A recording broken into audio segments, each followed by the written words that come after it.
2 Samuel 24. Tornou a ira do Senhor a acender-se contra os israelitas, e ele incitou Davi contra eles, dizendo: Vai, levanta o censo de Israel e de Judá. Disse, pois, o rei a Joabe, comandante do seu exército: Percorre todas as tribos de Israel, de Dan a Berseba, e levanta o censo do povo, para que eu saiba o seu número.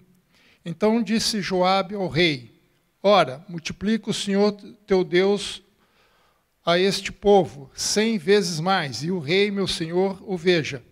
Mas por que tem prazer nisto, rei, meu senhor? Porém, a palavra do rei prevaleceu contra Joabe e contra os chefes do exército. Saiu, pois, Joabe com os chefes dos exércitos da presença do rei, a levantar o censo do povo de Israel. Tendo eles passado o Jordão, acamparam-se em Aroer, à direita da cidade que está no meio do vale de Gade, e foram a Jazer. Dali foram a Gileade e chegaram até Gades, na terra dos heteus. Seguiram de Dan a Jaã e viraram-se para Sidom. Chegaram à fortaleza de Tiro e a todas as cidades dos heveus e dos cananeus, de onde saíram para o Neguebe de Judá e Berseba. Assim percorreram toda a terra e, ao cabo de 9 meses e 20 dias, chegaram a Jerusalém. Deu Joabe ao rei o recenseamento do povo. Havia em Israel 800.000 homens de guerra, que puxavam da espada, e em Judá eram 500.000. Sentiu Davi bater-lhe o coração, depois de haver recenseado o povo. E disse ao Senhor: Muito pequei no que fiz, porém agora, ó Senhor, peço-te que perdoes a iniquidade do teu povo, porque procedi muito loucamente. Ao levantar-se Davi pela manhã, veio a palavra do Senhor ao profeta Gade, vidente de Davi, dizendo: Vai, diz a Davi, assim diz o Senhor, 3 coisas te ofereço, escolhe uma delas, para que te faça. Veio, pois, Gade a Davi e lhe fez saber, dizendo: Queres 7 anos de fome, te venha à tua terra, ou por 3 meses fujas diante dos teus inimigos, e eles te persigam, ou por 3 dias haja peste na tua terra. Delibera agora e vê que resposta hei de dar ao que me enviou. Então disse Davi a Gade: Estou em grande angústia, porém caiamos nas mãos do Senhor, porque muitas são as suas misericórdias, mas nas mãos dos homens não caia eu. Então enviou o Senhor a peste a Israel, desde a manhã até ao tempo determinado. E de Dan até Berseba morreram 70.000 homens do povo. Estendendo, pois, o anjo do Senhor a mão sobre Jerusalém para destruir, arrependeu-se o Senhor do mal e disse ao anjo que fazia a destruição entre o povo: Basta, retira a mão. O anjo estava junto à eira de Araúna, o jebuseu. Vendo Davi o anjo que feria o povo, falou ao Senhor e disse: Eu é que pequei, eu é que procedi perversamente, porém essas ovelhas que fizeram? Seja, pois, a tua mão contra mim e contra a casa de meu pai. Naquele mesmo dia veio Gade ter com Davi e lhe disse: Sobe, levanta ao Senhor um altar na eira de Araúna, o jebuseu. Davi subiu segundo a palavra de Gade, como o Senhor lhe havia ordenado. Olhou Araúna do alto, e vendo que vinha para ele o rei e os seus homens, saiu e se inclinou diante do rei como o rosto em terra. E perguntou: Por que vem o rei, meu senhor, ao teu servo? Respondeu Davi: Para comprar de ti esta eira, a fim de edificar nela um altar ao Senhor, para que cesse a praga sobre este povo. Então Araúna disse a Davi: Tome e ofereça ao rei, meu senhor, o que bem lhe parecer. Eis aí os bois para o holocausto, os trilhos e a apairagem dos bois para a lenha. Tudo isso, ó rei, Araúna oferece ao rei, e ajuntou: Que o Senhor teu Deus te seja propício. Porém o rei lhe disse a Araúna: Não, mas eu te comprarei pelo devido preço, porque não oferecerei ao Senhor, meu Deus, holocaustos que não me custem nada. Assim Davi comprou a eira, e pelos bois pagou com 50 siclos de prata. Edificou ali ao Senhor um altar, e apresentou holocaustos e ofertas pacíficas. Assim o Senhor se tornou favorável para com a terra, e a praga cessou de sobre Israel. Amém? Pode sentar, irmãos. Texto não muito longo, mas pesado.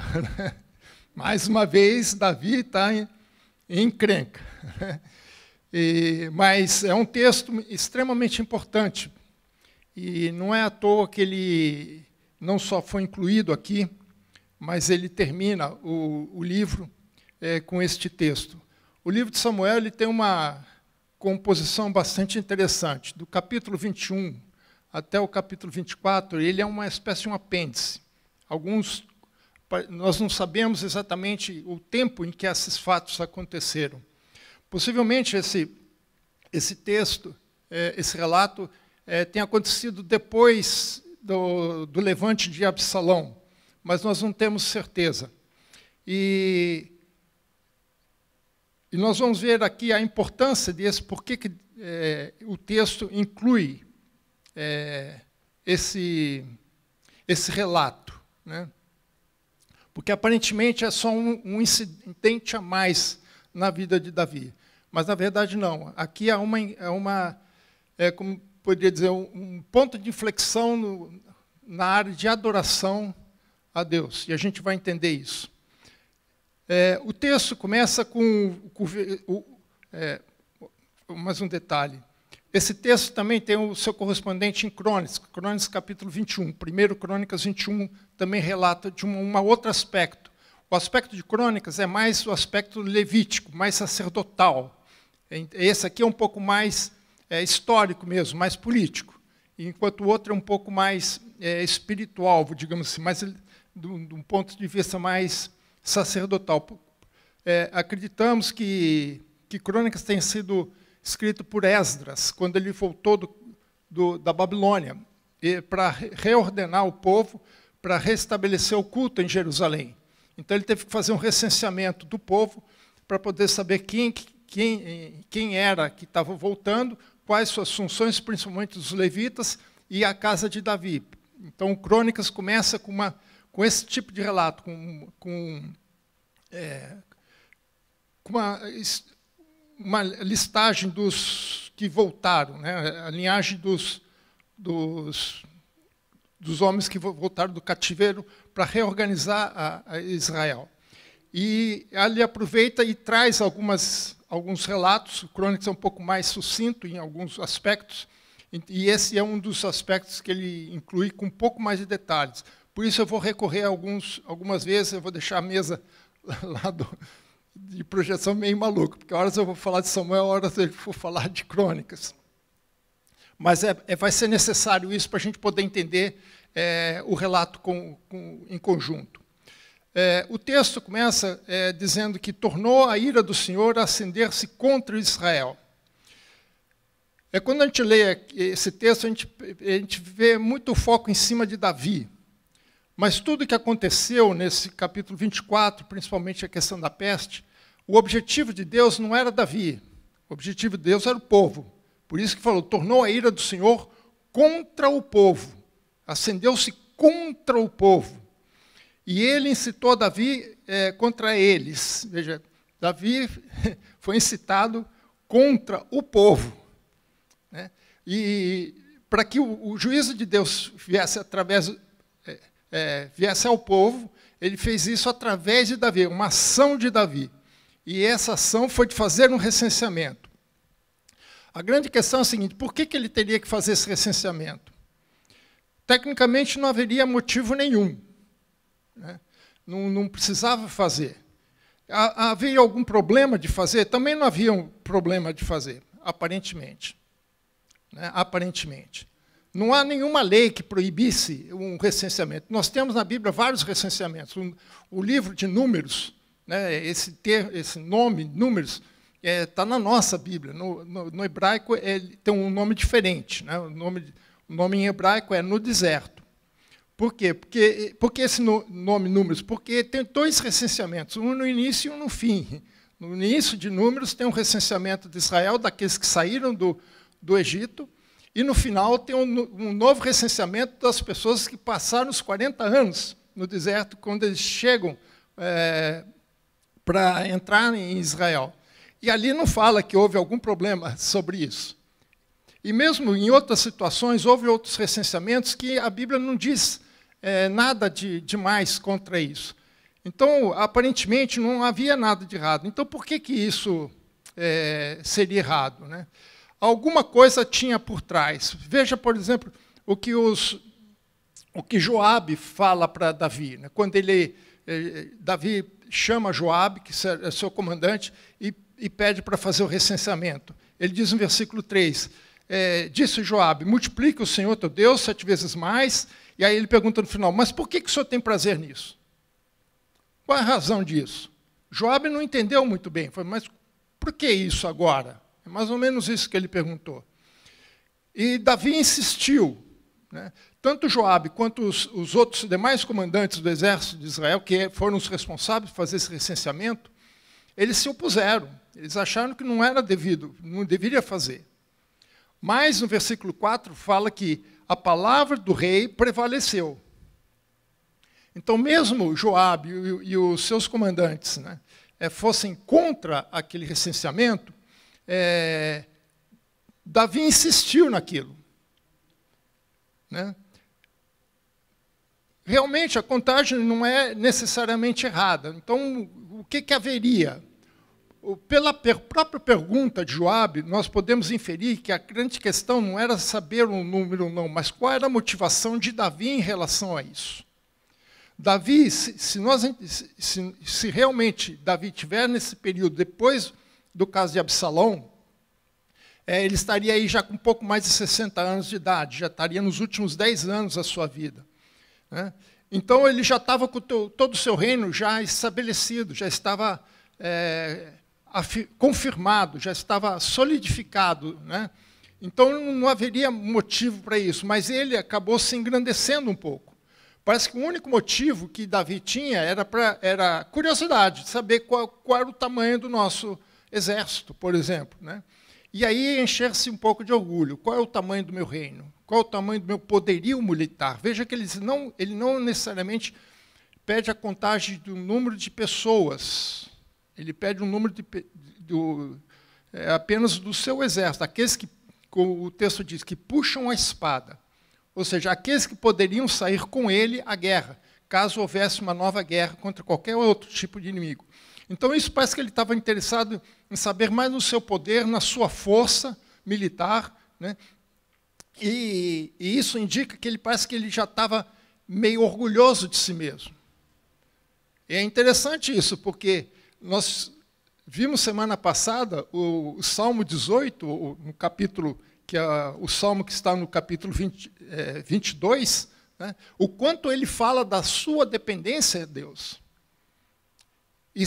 Só que nós entendemos que isso foi feito bem antes, mas parece que será que ele esqueceu tudo? Tudo que ele tinha passado, né? E agora ele está fazendo o quê? Está trazendo uma soberba para a sua vida? A gente nota um pouquinho isso quando ele volta da fuga de Absalão, quando ele ainda antes de atravessar o Jordão, ele tem algumas conversas com algumas pessoas ali antes de atravessar o Jordão. Nós vimos uns entreveros entre a tribo de Judá e as demais tribos. Parecia que Davi já estava um pouquinho mais cheinho de si, né?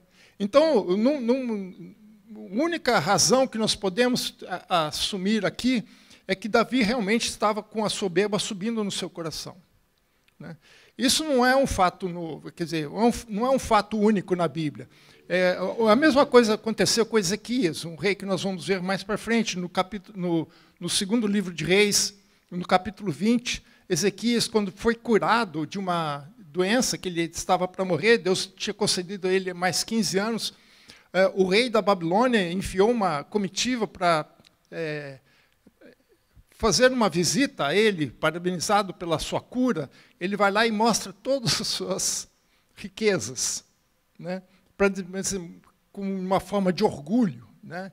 E por conta disso, Deus o castigou, dizendo que tudo aquilo seria levado pelos babilônicos. Então, aparentemente, embora o texto não diga qual é o motivo do pecado de Israel e nem por que o censo seria um erro, nós podemos inferir que a soberba, o orgulho, né, essa intenção de Davi saber qual era o tamanho do seu exército, do seu poder militar, foi a grande motivação dele. E aí estaria o erro. Mas tem um outro detalhe interessante. Agora vamos para Crônicas 21:1. Em Crônicas 21:1, tem um detalhe bastante interessante, que ele diz assim: então Satanás se levantou contra Israel, né, e incitou a Davi. Então nós temos uma visão um pouco diferente. Lá fala que Deus se irou contra Israel. Aqui fala que Satanás se levantou contra Israel. Lá diz que ele incitou a Davi. Só que nós não sabemos quem é esse ele. Supostamente seria Deus. Mas não pode ter sido Deus. Até porque eu sei que no hebraico, o alfabeto hebraico não tem letra maiúscula. Então, quando põe letra maiúscula, é uma interpretação do tradutor, né? E o tradutor, ao traduzir o texto de Samuel, ele entendeu que aquele ele não era Deus, porque ele põe letra minúscula. E realmente, aqui, pelo menos, ele acerta. Porque quem incita é Satanás. Aí você pergunta assim, mas Satanás incitando, se era Deus que estava revoltado contra o povo? Sim, Deus às vezes usa Satanás como meio de Deus trazer juízo sobre o povo, né? Nós temos vários casos. Veja um caso bastante interessante em 1 Reis 22, 20-22. Para os irmãos entenderem que quando Deus quer atingir, fazer alguma coisa, ele usa qualquer meio, né? Até mesmo Satanás, como foi o caso de Jó, né? Veja só o que ele fala aqui. Era uma situação que Deus queria trazer juízo contra Acabe, um rei que nós vamos ver mais para frente.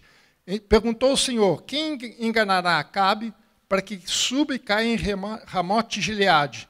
Um dizia dessa maneira, outro de outra. Então saiu um espírito, se apresentou diante do Senhor e disse, eu o enganarei. Perguntou-lhe o Senhor, com quê? Ele respondeu, sairei e seria um espírito mentiroso da boca de todos os seus profetas. Disse o Senhor, tu o enganarás e ainda prevalecerás. Sai, faze-o assim. Então, até mesmo Satanás pode ser usado por parte de Deus para trazer juízo. Então, o que nós podemos entender do primeiro, lá de Samuel? Deus estava querendo trazer juízo sobre a nação e permitiu que Satanás incitasse Davi a fazer algo, que Deus não leva ninguém a pecar. Isso é contra a natureza de Deus. Mas Deus permite que Satanás haja e incite Davi a fazer algo que ele não poderia ter feito. Então, quem nos provoca, né, quem nos incita ao pecado, não é Deus, é Satanás. Então, no caso lá, aquele ele está correto em ser letra minúscula, por não poder ser Deus, porque Deus não vai incitar ninguém ao pecado. Então, e lembre-se, irmãos, que a palavra Satanás é de origem hebraica e significa inimigo. Então, o inimigo é quem incitou. E nós sabemos quem é o nosso inimigo. Aí a pergunta seguinte que a gente precisa entender é assim, por que incita Davi se a ira de Deus era contra o povo? Por que Deus não pode trazer juízo diretamente para o povo? Precisou trazer juízo através de Davi, né? E aqui é um ponto muito importante, principalmente para quem está em cargo de liderança, né? Veja Levítico 4:3. Levítico 4:3. Diz assim, se um sacerdote ungido pecar para escândalo do povo, né, se um sacerdote ungido pecar para escândalo do povo, oferecerás pelo seu pecado um novilho sem defeito ao Senhor, como oferta pelo pecado. O que isso quer dizer? Aqui a palavra-chave é escândalo. Nós normalmente entendemos que escândalo é alguma coisa que nos assusta, mas escândalo, esse não é o primeiro significado da palavra escândalo. O primeiro significado da palavra escândalo é um ato que pode induzir um outro a um erro. Isso é escândalo. Ou seja, é um mau exemplo. Biblicamente falando, seria levar uma pessoa a pecar. Então, se eu tenho um ato que eu faço e que isso leva uma outra pessoa a pecar, isso é escândalo. Vocês podem procurar até em dicionário, vocês vão ver que é isso que é escândalo. Então, o que nós podemos entender aqui? Algum ato de Davi, que Davi fez, que causou escândalo no povo, que levou o povo a pecar. E a gente pode inferir, que a gente não pode afirmar com todas as letras, mas possivelmente, depois quando ele volta, quando ele sai de Absalão, quando ele resolve o problema com Absalão, nós sabemos que houve um problema entre eles. Né, com Sebá, né, que a gente viu isso, né, parece que começou a atitude de Davi, os erros de Davi, começou a criar dentro do povo algo que incitava o povo a agir de forma contrária. Por exemplo, a rebelião de Sebá foi um erro, porque eles estavam indo contra o rei. Sebá incitou o povo a uma divisão. Então, as atitudes de Davi, principalmente por conta, já como consequências que nós estudamos aqui, do caso com Batseba, com Urias, que tudo que nós vimos, isso criou no povo atitudes errôneas, né, que nós vimos. Aí, veja só um precedente que a Bíblia também nos mostra, só para os irmãos entenderem. 1 Reis 16, 1 e 2. Porque ali você fala assim, mas, pastor, você está falando aí do sacerdote, né? Muito mais o rei. Né? Veja o que acontece em 1 Reis 16, 1 e 2. Veio a palavra do Senhor a Jeú, filho de Hanani, contra Baasa. Baasa era o rei, Jeú era o profeta, dizendo, porquanto te levantei do pó e te constituí príncipe sobre o meu povo, e tens andado no caminho de Jeroboão, e tens feito pecar meu povo de Israel, irritando-me com os seus pecados. Então, veja, a atitude do rei estava levando o povo a pecar. E isso estava irritando quem? Deus, pelo rei e pelo povo. Agora, o rei está em posição mais alta. O rei é um exemplo. E pode ver, irmãos, quando a liderança, como a Bíblia chama os príncipes, né, os maiorais de uma nação, ou de qualquer povo, entra por esse caminho, o povo vai junto. Né? Então, as ações do rei têm efeito sobre toda a nação. E os pecados de Davi estavam produzindo escândalo dentro do povo. Então, possivelmente, embora não esteja explícito qual foi o pecado, nós podemos inferir, pelo contexto que nós conhecemos de Samuel, que essa atitude de Davi estava levando o povo a rebeliões, a atitudes errôneas, como aconteceu com Sebá e outras coisas mais. Então, por isso, Deus vem trazendo juízo e vai usar Davi para trazer esse juízo. Então, ao mesmo tempo que o juízo vai ser contra a nação, que esse é o foco principal, né, mas também será contra Davi, porque ele foi, pelo menos, podemos inferir que ele foi o grande responsável por esse incidente. No versículo 9, nós temos aí, então, o relatório. Né? Deu Joabe ao rei, segundo Samuel 24, 9, deu Joabe ao rei o recenseamento do povo. Havia em Israel 800.000 homens de guerra que puxavam a espada. Veja que eles falam ele fez o recenseamento dos homens que poderiam ir à guerra. Ele não fez o recenseamento total de pessoas, somente os homens que puxavam a espada. E em Judá eram 500.000. O relatório de Crônicas ele é um pouco mais detalhado, ele é mais preciso. Né? Lá em 1 Crônicas 21, 5 e 6, 1 Crônicas 21, 5 e 6, diz assim, deu Joabe a Davi o recenseamento do povo, havia em Israel 1.100.000 homens. que puxavam a espada. 1.100.000 homens é mais ou menos o tamanho de Campinas. Campinas tem 1.200.000. Né? E em Judá eram 470.000 homens que puxavam a espada. Porém, de Levi e Benjamim não foram contados entre eles, porque a ordem do rei foi abominável a Joabe. Joabe não gostou nem um pouco dessa brincadeira. Bom, aparentemente há uma discrepância de números. Né? Em Crônicas ele é mais preciso. Há duas explicações para isso, possíveis. Né? O primeiro que em Samuel, quando o texto fala 800 e 500, ele não são números redondos, né? São números aproximados, são números arredondados, né? Vamos dizer assim. Porque Joabe não concordou com o recenseamento, ele não deu um número consolidado final, ele deu parcial. Né? Então, por isso que um aparece 1.100.000, o outro aparece só 800.000. A outra possibilidade, que também não é razoável, é que, embora em Crônicas dê 1.100.000 e diga que Levi e Benjamim não estavam contados no relatório de Samuel, mas de Crônicas sim. Então, essa diferença de quase 300.000 homens seriam os homens de Levi e de Benjamim, as duas possibilidades.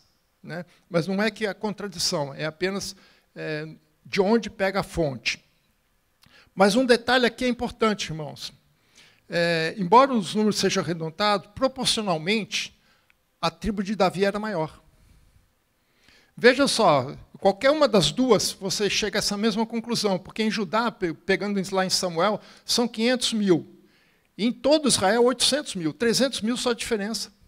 Só que em Judá, qual é o número de tribos? São 11 tribos lá e um aqui.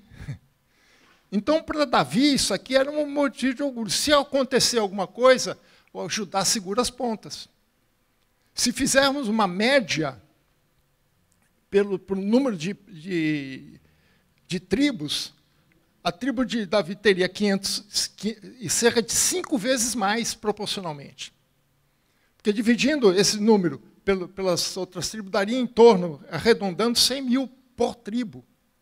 Enquanto sozinho Davi teria 500.000. Então Davi poderia estar se enchendo de orgulho, porque eu tenho mais. Proporcionalmente, ele tem 5 vezes mais na sua tribo. Seria um motivo de orgulho. Talvez aí seja o problema.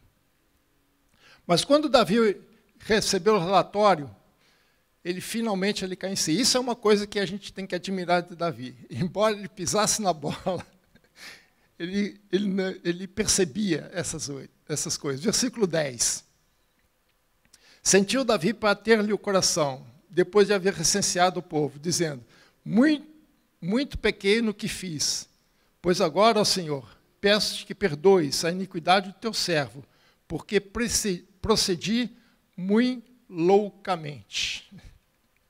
Ele percebeu a besteira que ele fez. Né? Ele sabia que ele tinha que depender de Deus e não depender do número do seu exército.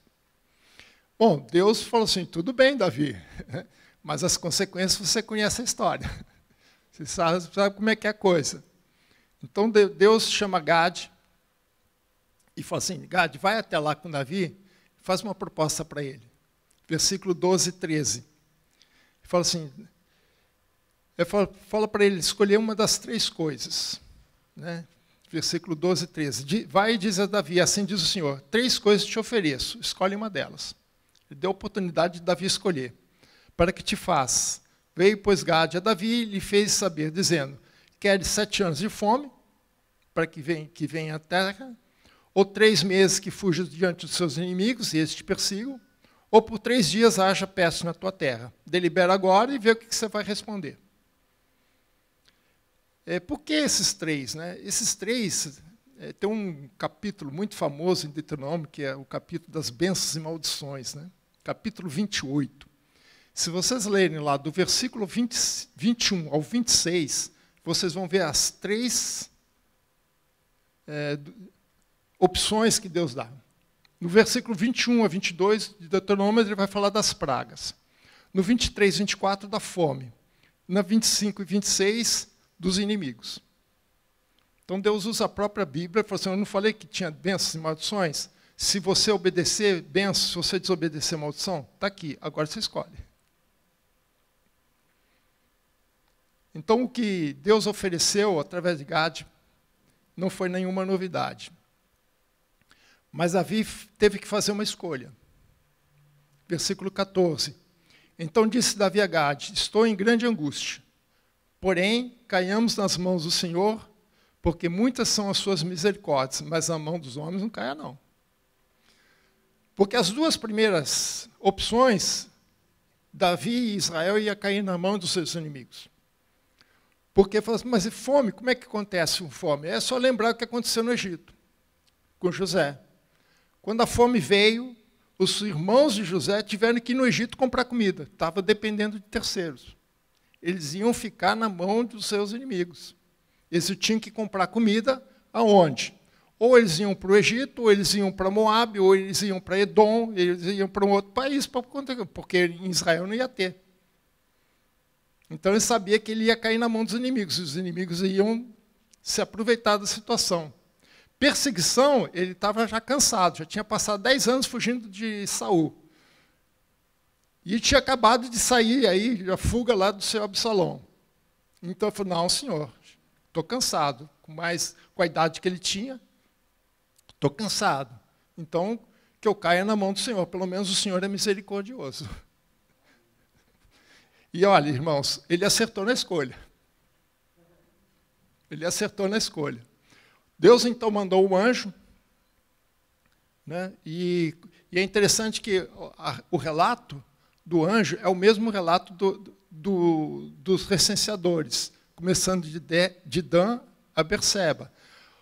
O que a gente pode, não podemos afirmar com todas as letras, mas a gente pode inferir que o percurso do anjo foi o mesmo percurso do recenseamento. E no terceiro dia, então ele começou num dia, segundo dia, no terceiro dia, ele chega em Jerusalém. Quando chega em Jerusalém, o anjo está sobre uma eira, chamada Eira de Araúna, né? Versículo 16. Estendendo, pois, o anjo do Senhor a mão sobre Jerusalém para a destruir, arrependeu-se o Senhor do mal e disse ao anjo que fazia a destruição entre o povo, basta, retira a mão. O anjo estava junto à eira de Araúna, o Jebuseu. Como diria o nosso profeta Jeremias em Lamentações, as misericórdias do Senhor são as causas de não sermos consumidos, elas se renovam cada manhã. A escolha de Davi foi acertada. No terceiro dia, quando ele chega lá em Jerusalém para destruir Jerusalém, Deus fala, basta, chega, é o suficiente.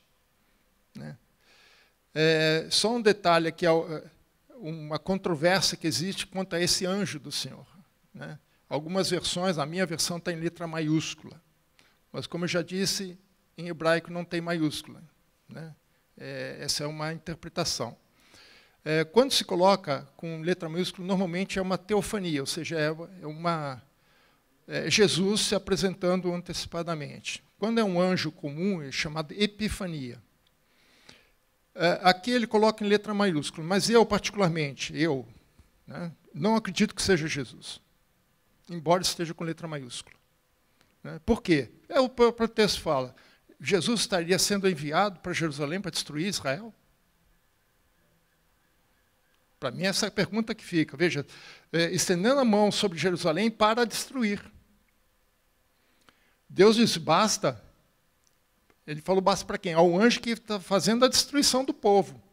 Eu, particularmente, né, não sei se o pastor concorda comigo, mas eu, particularmente, da minha parte, eu não concordo que seja um anjo, que seja uma teofania, mas um outro anjo que Deus tenha mandado para trazer o juízo sobre Israel. Né? Isso é uma posição pessoal. Mas a coisa, apesar disso, a coisa não ia ficar por aí. O juízo ainda tinha que ser resolvido. Né? O anjo está lá na eira de Araúna. Versículo 18 e 19. Naquele mesmo dia veio Gade a ter Davi e disse, sobe, levanta ao Senhor um altar na eira de Araúna Jebuseu. Davi subiu, segundo a palavra de Gade, como o Senhor lhe havia ordenado. Então, o que faltava ainda era resolver o problema do pecado. Tinha que fazer uma oferta pelo pecado, né? E Deus falou assim, vai lá, fala para Davi, ir lá na eira de Araúna, o Jebuseu. Em Crônicas ele é chamado de Ornã, mas, na verdade, em hebraico, é uma letra só que está errada. Isso é erro de copista, né? Isso fatalmente é erro de copista, é o mesmo nome, né? E Deus fala assim, vai lá e faz uma oferta lá, onde está o anjo. Mas ele não mandou comprar a eira, ele só mandou fazer uma oferta. Vai lá, constrói um altar, faz a oferta lá pelo pecado. Então, Davi vai até Araúna, e quando Araúna vê Davi, ele se aproxima dele, né, versículo 21. Por que vem o rei, o meu senhor, ao seu servo? Aí Davi responde, né, para comprar de ti esta eira, a fim de edificar nela um altar ao Senhor, para que essa praga cesse sobre o povo. Araúna estava numa condição meio complicada, irmãos. Ele não estava ali naquele momento em condições de fazer qualquer tipo de negociação, né? Então, ele responde imediatamente ao rei, né? Versículo 22 e 23. Então disse Araúna ao rei, tome e ofereça ao rei o seu senhor, o que bem lhe parecer. Eis aí os bois para os holocaustos, os trilhos, a pairagem dos bois para a lenha, tudo isso, rei, eu te ofereço, né? Araúna oferece ao rei. Aí vem uma frase bastante interessante, ele falou assim, que o Senhor teu Deus te seja propício. Aquilo ali não foi uma oferta de negociação, como era costume. Quando você vai lá e lê em Gênesis 23, quando Abraão está querendo comprar o terreno de Macpela, de Efron, o Eteu, ele faz uma negociação assim, olha, eu quero comprar o teu terreno aqui para enterrar minha esposa que faleceu. Aí ele fala, não, o que é isso? Fica com o terreno, não tem problema. Mas era coisa da época, típico, né? Esse tipo de negociação. Não, fica para você, não, eu te dou e tal. Aí eles fazem a contraproposta, né? Mas aqui não foi bem isso, né? Aqui a coisa foi um pouquinho diferente. Se nós lemos lá em 1 Crônicas 21, 20, 1 Crônicas 21, 20, ele fala assim, virando-se Ornã, ou Araúna, viu o anjo. E esconderam-se seus 4 filhos que estavam com ele. Ora, Ornã estava debulhando o trigo. Então, ele estava trabalhando. Quando ele viu o anjo, o que aconteceu? Ele ficou apavorado, irmãos. Imagina só, você vê um anjo na tua frente com uma espada desembainhada. O que você faria? Como diria num bom português, perna para estiqueiro, sebo nas canelas. É isso ou não é? Quem que ia? Ou no pior dos casos, você ficaria paralisado. Mas veja, eles se esconderam. É por isso que é aquela frase, que o Senhor te seja propício. Não foi à toa. Não foi uma frase de alguém que está fazendo uma negociação. Ele sabia da praga, e ele sabe que ele sabia mais, que se o anjo não parasse, ele poderia ser uma das vítimas, ele ou seus filhos. Ele queria oferecer a Davi, falando, faça qualquer coisa para esse anjo. Ele estava apavorado mesmo. Essa que é a verdade. Eu acho que qualquer um de nós, eu pelo menos estaria, né? Eu estaria travado, né? Então ele oferece assim, Davi, pega qualquer coisa aí, pega aí, fica com a eira, fica com os aparelhos, fica com os bois, faz o que você, contanto que esse anjo saia daqui, está bom. Para Davi era uma oferta tentadora, mas recusou. E aí vem o versículo 24, que é um dos pontos altos aqui.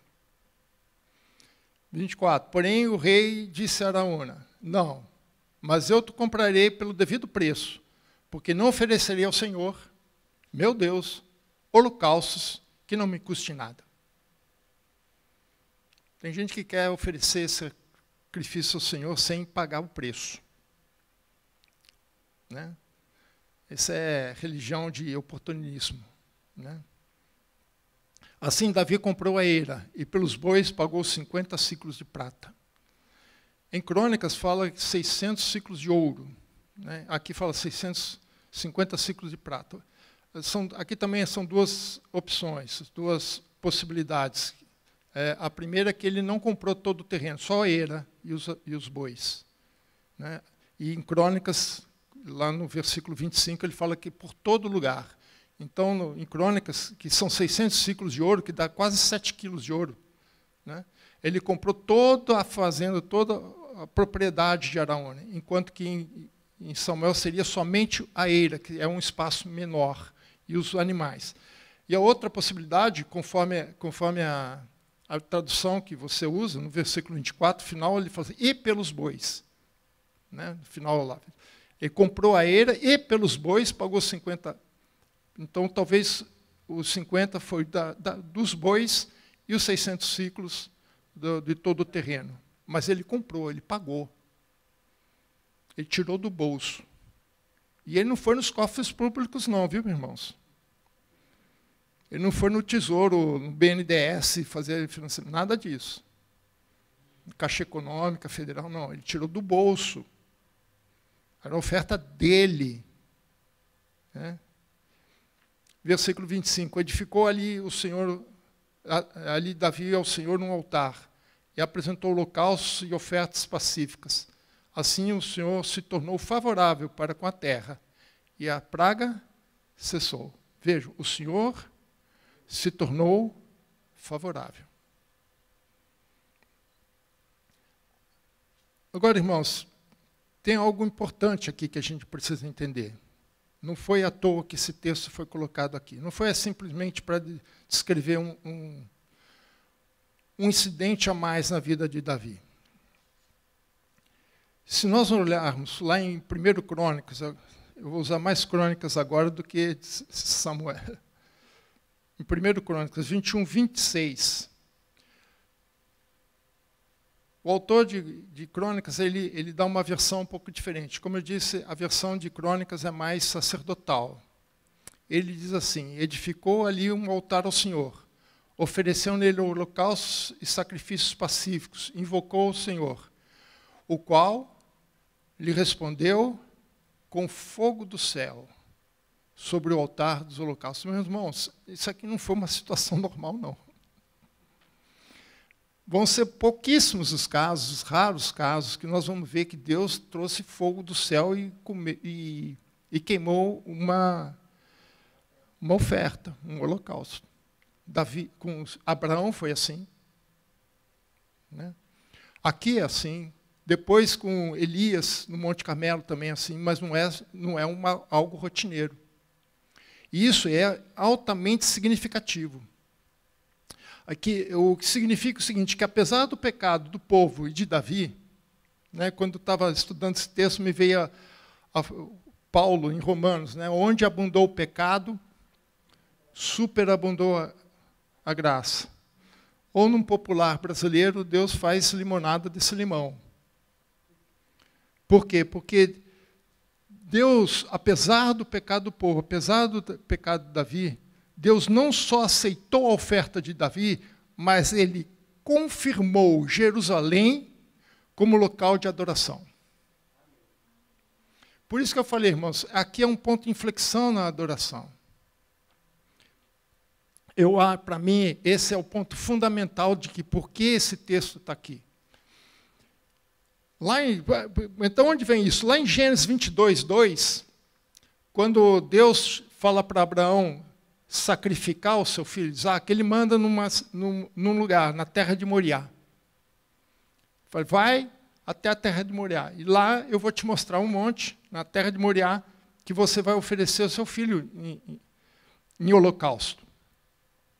Depois, em Deuteronômio capítulo 12, versículos 5 e 7, ele diz assim, mas buscarei o lugar que o Senhor vosso Deus escolher de todas as vossas tribos, para ali pôr o seu nome e sua habitação. Eu não vou ler o resto do texto, mas os irmãos depois podem ler. E é interessante que ele fala para pôr ali o seu nome e a sua habitação. O nome é Shem, o nome de Deus, a autoridade de Deus. E a habitação é Shequem. Né? Daí vem o nome Shekinah, habitação de Deus. onde Deus vai habitar. Então, Moisés já tinha dito que Deus escolheria um lugar entre as tribos, em que ele estabeleceria o seu local de adoração.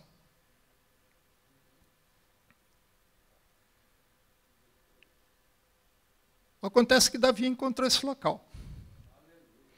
Veja em 1 Crônicas 21, 28 a 30.